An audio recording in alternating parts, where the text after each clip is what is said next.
I want to talk a little bit about Jeremy Corbyn, actually, just to as a farewell to him, really.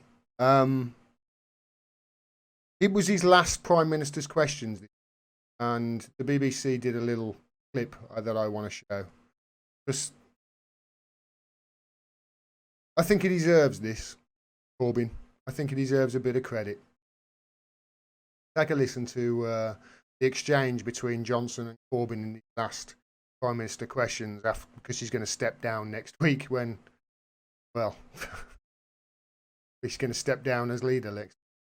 Take a listen to this.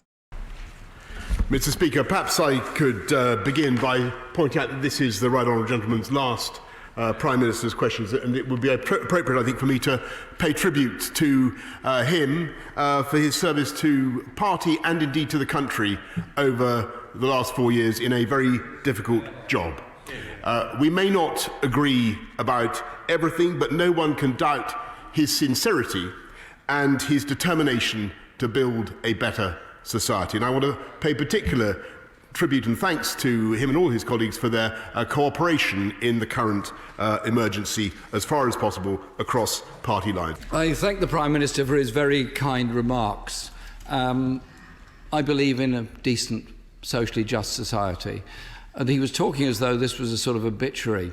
Just to let him know, my voice will not be stilled. I'll be around, I'll be campaigning, I'll be arguing, and I'll be demanding justice for the people of this country and indeed the rest of the world. He sent me mad last year, Jeremy Corbyn did.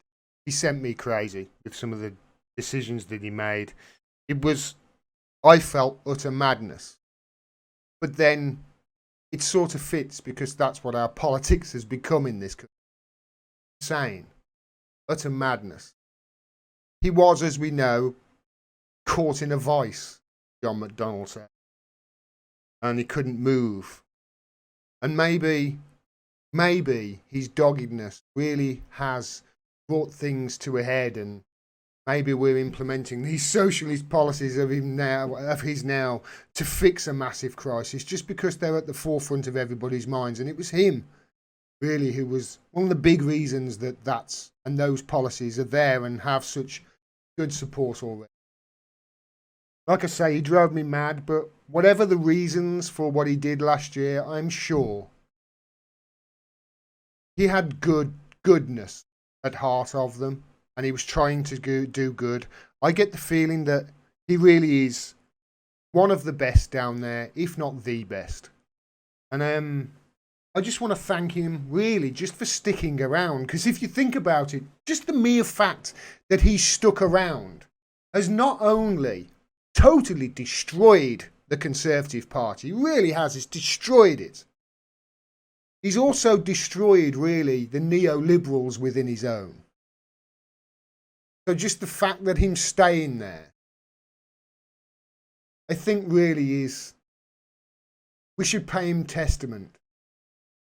Because it's quite remarkable what he's done. I didn't agree with everything he did, and he sent me nuts last year, but I remember a few years ago, when David Cameron left, and in his last speech, David Cameron was saying, "Just go, man, go!" pleading to Corbyn to go. He hung on, and he outlived Cameron, outlived May, and saw in Boris Johnson. Maybe him sticking around was all that really was needed. Mark Blythe put it so eloquently. Maybe Jeremy Corbyn really was just crisis management for a dying Labour Party. Whatever it was, thank you, Jeremy. I think you're a good man. Thank you.